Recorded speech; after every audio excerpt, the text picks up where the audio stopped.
నమస్తే అండి, నేను మీ యష్మిత. ఈటీవీ లైఫ్ ఆధ్యాత్మిక ఛానల్ జీవన యోగ కార్యక్రమానికి మీ అందరికీ స్వాగతం.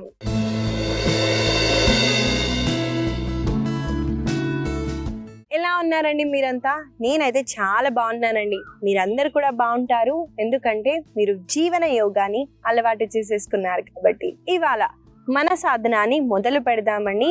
ప్రాణాయామతో అలాగే కొన్ని ఆసన సాధనాన్ని చేస్తూ మనం మన సాధనాన్ని ఇవాళ ఎండ్ చేద్దాము. ముందుగా ప్రాణాయామ చేద్దాము, భ్రామరి ప్రాణాయామ. ఈ ప్రాణాయామాలో కీచరి ముద్రని అప్లై చేస్తామండి. ఈ కీచరి ముద్ర ఎలా చేయాలంటే, ముందుగా టంగ్ని బయటికి తీసుకొచ్చి, దీన్ని టిప్ ఆఫ్ ద టంగ్ అంటారు కదండి, దీన్ని పైన సాఫ్ట్ ప్యాలెట్ ఉంటుంది, మడత పెట్టి మనం పైన టచ్ చేయడానికి ట్రై చేయాలండి. చూడండి, టంగ్ని రోల్ చేస్తూ ఇలా సాఫ్ట్ ప్యాలెట్ లో మధ్యలో లేదా పైకి రీచ్ అవ్వగలిగితే అక్కడ మీరు టచ్ చేయడానికి చూడండి. ఈ కీచరి ముద్ర మనము సాఫ్ట్ ప్యాలెట్ లో పెట్టడం వల్ల హైపోథెలమస్ గ్లాండ్ ని అలాగే పీనల్ గ్లాండ్ ని, మన థైరాయిడ్ గ్లాండ్ కి కూడా చాలా మంచిదండి. మన బ్రెయిన్ లో ఉన్న డిఫరెంట్ పార్ట్స్ లోకి వర్క్ చేస్తుంది కాబట్టి కీచరి ముద్రని అప్లై చేద్దాము. అలాగే భ్రామరి ప్రాణాయామ అంటే ఓంలో మకారా సౌండ్ లాస్ట్ లో వచ్చే శబ్దాన్ని అంటే మకారా, దీన్ని చేస్తూ ముద్రని చేద్దామండి. గుర్తుపెట్టుకోండి, రెండు టీత్స్ ని జాయిన్ చేద్దండి. అప్పర్ టీత్స్ ని లోవర్ టీత్స్ ని కొంచెం దూరంగా పెట్టడానికి ట్రై చేయండి, ఎందుకంటే మకారా సౌండ్ చేసినప్పుడు టీత్స్ అన్ని ఊగిపోతాయండి. కాబట్టి టీత్స్ ని సెపరేట్ చేస్తూ ముద్రని అప్లై చేసి ప్రాణాయామాన్ని చేద్దాం. నాతో పాటు మీరు చేయండి. మీకు అర్థం కాకపోతే ఒకసారి నన్ను అబ్జర్వ్ చేసి మళ్ళీ కంటిన్యూ చేయండి. ముందుగా క్రాస్డ్ లెగ్స్ పొజిషన్లో కూర్చొని పామ్స్ని ఓపెన్ చేస్తూ వెన్నుముక్కని ఎరెడ్గా ఉంచి ముందుగా ముద్రని అప్లై చేద్దాము.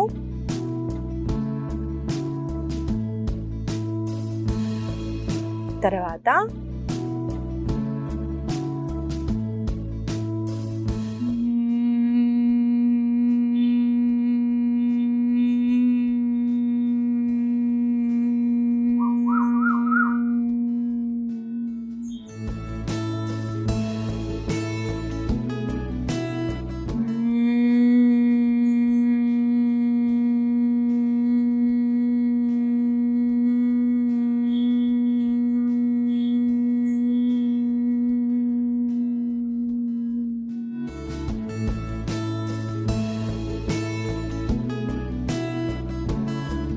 చూసారు కదండి, ప్రాణాయామాన్ని ముద్రతో పాటు ఎలా చేయాలో చూపించాను. మనం కలిసి ఈ ముద్రని అలాగే ప్రాణాయామాన్ని చేద్దాము. నాతో పాటు మీరు చేయండి.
మెల్లగా రిలాక్స్ అవుతూ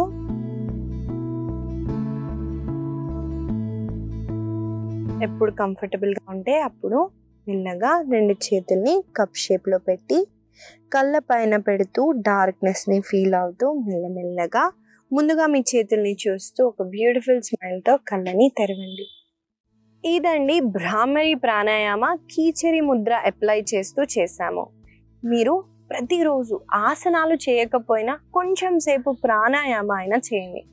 అది కూడా ఒక సాధన కిందికి వస్తుందని కొంచెం సేపు ప్రాణాయామ చేసి అలా కూర్చొని ధ్యానం చేయడానికి ట్రై చేయండి. దానివల్ల ప్రాణశక్తి అన్నది ఎన్హాన్స్ అవుతుంది. అప్పుడప్పుడు నాకు కూడా టైర్డ్ అనిపించి యోగా సాధన ఫిజికల్లీ అవ్వకపోతే అట్లీస్ట్ ప్రాణాయామ అయినా అలా ధ్యానం చేయటం నేనైతే చేస్తాను ప్రాణశక్తిని ఎన్హాన్స్ చేయడానికి. కాబట్టి మీరు కూడా దీన్ని ప్రతిరోజు చేయటానికి ట్రై చేయండి. ఇవాళ ఆసన సాధనాల్లోకి అయితే వెళ్ళిపోదాము. ముందుగా ఏ హ్యాండ్ సపోర్ట్ లేకుండా నిల్చోటానికి ట్రై చేయండి.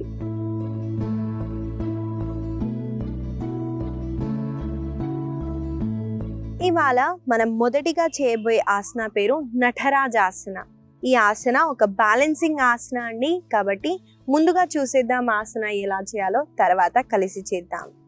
ఈ ఆసన చేయడానికి ముందుగా తాడాసనాలో నిల్చోవాలి. కాబట్టి నేను ఒక వైపున తిరిగి చూపిస్తాను, చూడండి. మెల్లగా మీరు కుడి కాళ్ళని పైకి లిఫ్ట్ చేయండి. ఎడమ కాళ్ళ పైన బ్యాలెన్స్ చేయటం ముఖ్యమండి. ఇక్కడ బ్యాలెన్స్ చేయటానికి ఒక పాయింట్ పైన గేజ్ చేస్తూ ఆసనాన్ని చేయండి. మనము ఒక సింగిల్ పాయింట్ పైన గేజ్ చేస్తూ, అలాగే కుడి యాంకిల్ని నేను కుడి చేతితో హోల్డ్ చేశానండి. చూడండి, నేను కాళ్ళని పట్టుకోలేదు, యాంకిల్ని మాత్రమే హోల్డ్ చేశానండి. ఎడమ చేతిని చిన్ ముద్రలో పెట్టండి. బొటన వేలు చూపుడు వేలని టచ్ చేస్తూ పైకి స్ట్రెచ్ చేయండి. ఇప్పుడు శ్వాసని తీసుకుంటూ ఇక్కడ శ్వాసని వదిలేటప్పుడు కొంచెంగా ముందుకి బెండ్ అవుతూ కాళ్ళని పైకి ఇంకా వెనక్కి లిఫ్ట్ చేయండి.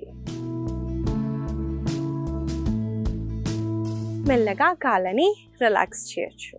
ఇదండి నటరాజాసన. దీని డాన్సర్స్ పోజ్ కూడా అంటారు. ఎక్కువగా క్లాసికల్ డాన్స్ చేసే వాళ్ళు ఈ ఆసనాన్ని ఎక్కువగా చేస్తూ ఉంటారండి. ఫ్లెక్సిబిలిటీ పెరగటానికి ఈ ఆసనం చాలా బాగా బెనిఫిషియల్గా ఉంటుంది. మనం ఒక లెగ్ పైన బ్యాలెన్స్ చేయడం వల్ల ఈ లెగ్ అనేది స్ట్రెంగ్తన్ అవుతుందండి. ఎంటైర్ బాడీ వెయిట్ని మనం ఈ కాళ్ళ పైన పెట్టాం కాబట్టి. అలాగే నటరాజాసన చేసేటప్పుడు మనకు ముఖ్యంగా ఈ భాగంలో, తొడలో ఈ భాగంలో ఎక్కువగా స్ట్రెచ్ ఉంటుంది.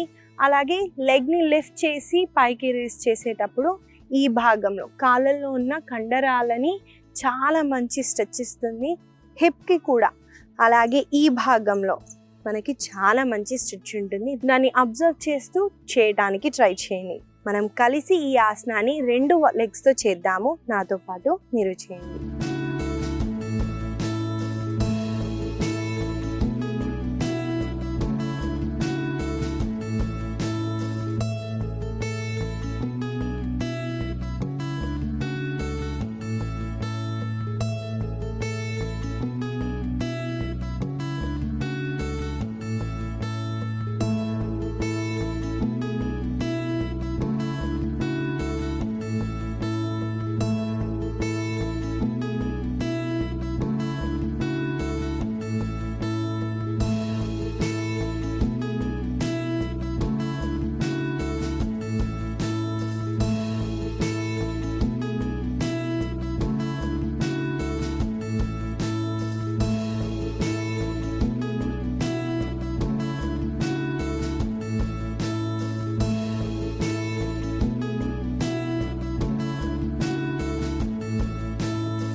మెల్లగా 2 చేతులని కాళ్ళని రిలాక్స్ చేయండి. ఇదండి నటరాజాసన. ఈ ఆసన వల్ల కలిగే లాభాలని చెప్పాను. ఈ బ్యాలెన్సింగ్ ఆసనాలు చేయటం వల్ల ముఖ్యంగా ఫోకస్, కాన్సన్ట్రేషన్ అనేది చాలా బాగా పెరుగుతుందండి. ఒకవేళ మీరు డాన్స్ చేస్తూ ఉంటే ఏం పర్లేదండి, గోడకి దగ్గరగా వెళ్ళండి. అప్పుడు మనం పడిపోతామన్న భయం ఉండదు. మెల్లమెల్లగా ఆసనాన్ని మీరు మాస్టరేట్ చేయొచ్చు. మనము తర్వాత చేయబోయే ఆసన పేరు శిశుపాలాసన.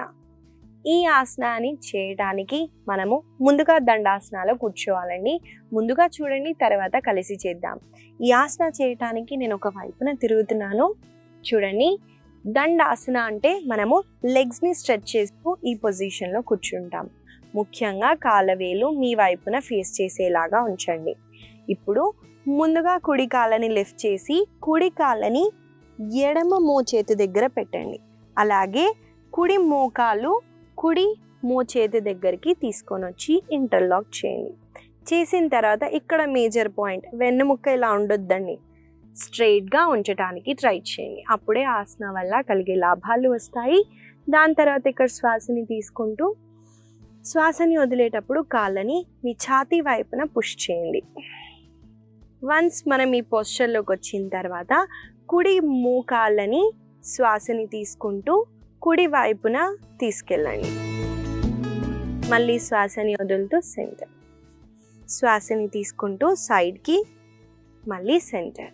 కొంచెం ఫాస్ట్గా చేస్తే ఆసన ఇలా కనిపిస్తుంది. ఇక్కడ ముందుకి కాకుండా వెనక్కి చూడటానికి ట్రై చేయండి. దానివల్ల ట్విస్ట్ అవ్వటానికి ఎక్కువగా ఛాన్సెస్ ఉంటాయి.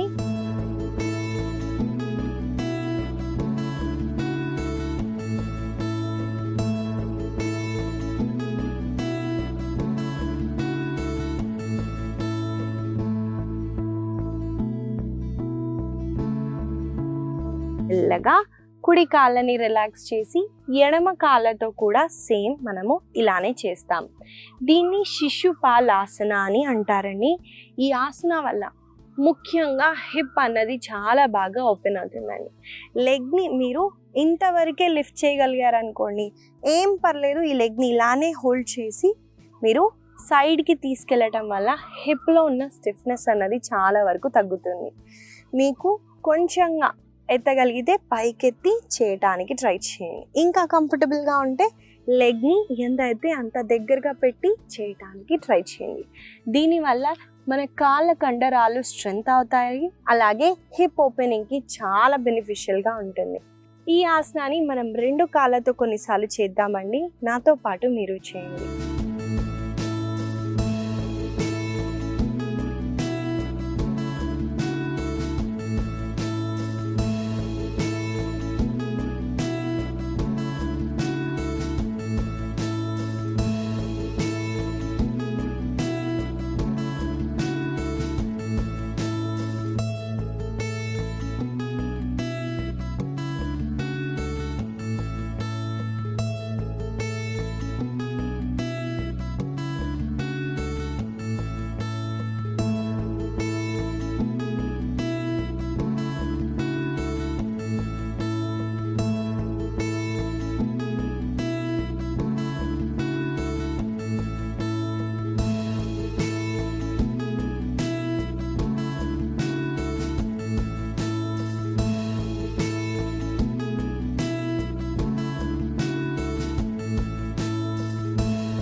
మెల్లగా 2 చేతులని కాళ్ళని రిలాక్స్ చేయండి.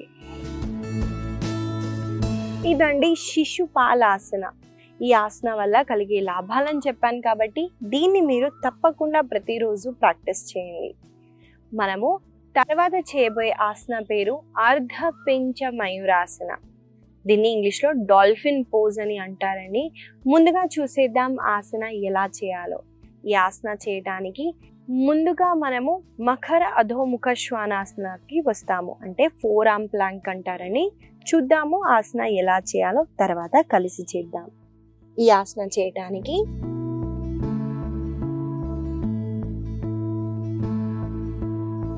ముందుగా దీన్ని 4 ఆర్మ్ ప్లాంక్ అంటారండి. ఈ పొజిషన్కి వచ్చిన తర్వాత మన హిప్ కిందికి ఉండొద్దండి, అలా అని ఇంత హైట్కి లిఫ్ట్ చేయొద్దు. బాడీ ఒక స్ట్రెయిట్ లైన్లో ఉండేటట్టు చూసుకోండి. ఇప్పుడు మెల్లగా శ్వాసని తీసుకుంటూ కాళ్ళతో ముందు వైపున వాక్ చేయండి.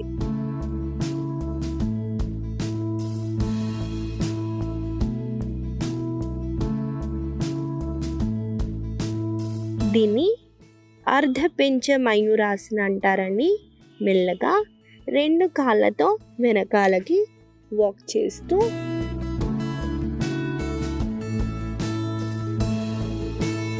మెల్లగా మీ బాడీని డ్రాప్ చేయొచ్చు లేదా శిశు ఆసనాలో కూడా రెస్ట్ చేయొచ్చు.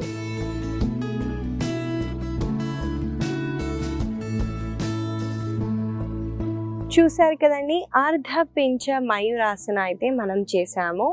ఈ ఆసన చేయటం వల్ల మన షోల్డర్స్, మన ఆర్మ్స్ చాలా బాగా స్ట్రెంగ్తెన్ అవుతాయి. దీనివల్ల మనము అడ్వాన్స్ ఆసనాలు చేయడానికి చాలా ఉపయోగపడుతుందండి. మనము దీని ఇన్వర్జన్ ఆసన కిందికి కూడా తీసుకోవచ్చు. ఎవరికైనా యూరినరీ ట్రాక్ ఇన్ఫెక్షన్ ఉన్నా, మన ఆమ్స్ట్రింగ్లో ఎక్కువగా స్టిఫ్నెస్ ఉన్నా, మన కోర్ స్ట్రెంగ్త్ పెరగాలన్నా కూడా ఈ ఆసన చాలా బాగా ఉపయోగపడుతుంది. మనం కలిసి ఈ ఆసనాన్ని కొన్నిసార్లు వెనక్కి అలాగే ముందు వైపున వాక్ చేయడానికి ట్రై చేద్దామండి. నాతో పాటు మీరు చేయండి.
మెల్లగా మకరాసనాలో రెస్ట్ చేయండి.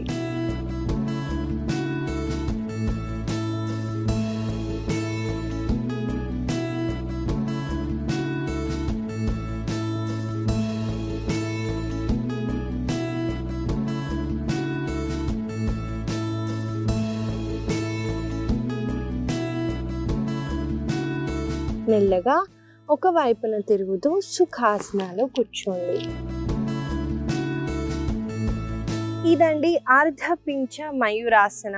ఈ ఆసన వల్ల కలిగే లాభాలను చెప్పాను కాబట్టి దీన్ని మీరు తప్పకుండా ప్రతిరోజు మీ సాధనాలు యాడ్ చేస్తూ ప్రాక్టీస్ చేయండి. మనము తర్వాత చేయబోయే ఆసన పేరు విమానాసన. ఈ ఆసనాన్ని మనము పొట్ట వైపున ఉంటూనే చేస్తామండి. కాబట్టి ముందుగా చూడండి ఆసనాన్ని ఎలా చేయాలో, తర్వాత కలిసి చేద్దాం. ఈ ఆసన చేయటానికి ముందుగా ఈ ఆసన చేయటానికి మన పొట్ట వైపున పడుకోవాలండి. పడుకున్న తర్వాత 2 చేతుల్ని సైడ్స్కి స్ట్రెచ్ చేయండి. చేసిన తర్వాత శ్వాసని తీసుకుంటూ మీ పై భాగాన్ని, చేతులని అలాగే కాళ్ళని పైకి ఎత్తండి.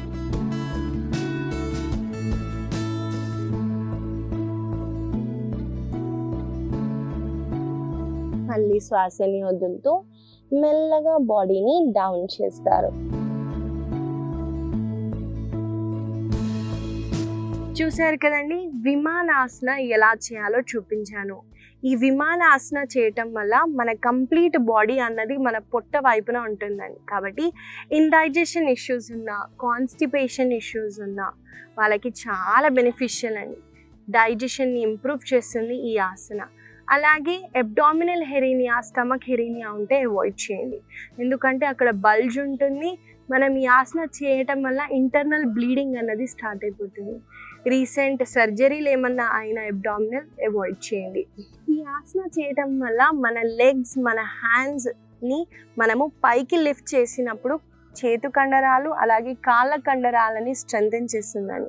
అంటే మనం ప్రతి ఒక్క మజిల్ని కాంట్రాక్ట్ చేసి లిఫ్ట్ చేయటం వల్ల అది టోన్ అవుతుంది, అలాగే స్ట్రెంథెన్ కూడా అవుతుంది. కాబట్టి ఈ ఆసనాన్ని మనం కలిసి కొన్నిసార్లు అయితే చేద్దాము. నాతో పాటు మీరు చేయండి.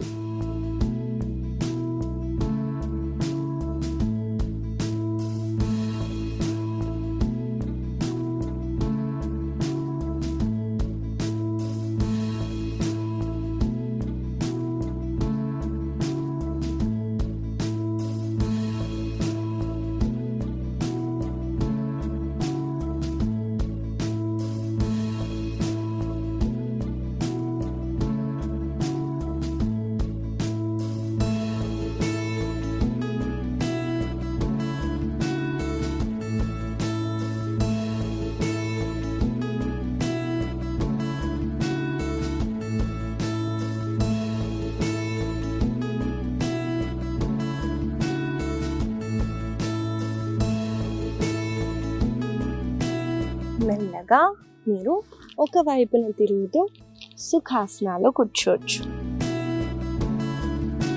ఇదండి విమానాసన. ఈ ఆసన వల్ల కలిగే లాభాలని చెప్పాను కాబట్టి దీన్ని కూడా మీరు తప్పకుండా ప్రతిరోజు సాధనాలు యాడ్ చేస్తూ ప్రాక్టీస్ చేయండి. ఇవండి ఇవాళ మన ఆసనాలు. మనం కొన్ని స్ట్రెంథనింగ్ ఆసనాలు అలాగే ఫ్లెక్సిబిలిటీ ఎక్కువగా పెరగటానికి ఆసనాలు అనేది చేశాము. వీటిని గుర్తుపెట్టుకుంటూ రోజు పొద్దున సాయంత్రం వేళలో తప్పకుండా ప్రతిరోజు ప్రాక్టీస్ చేయండి.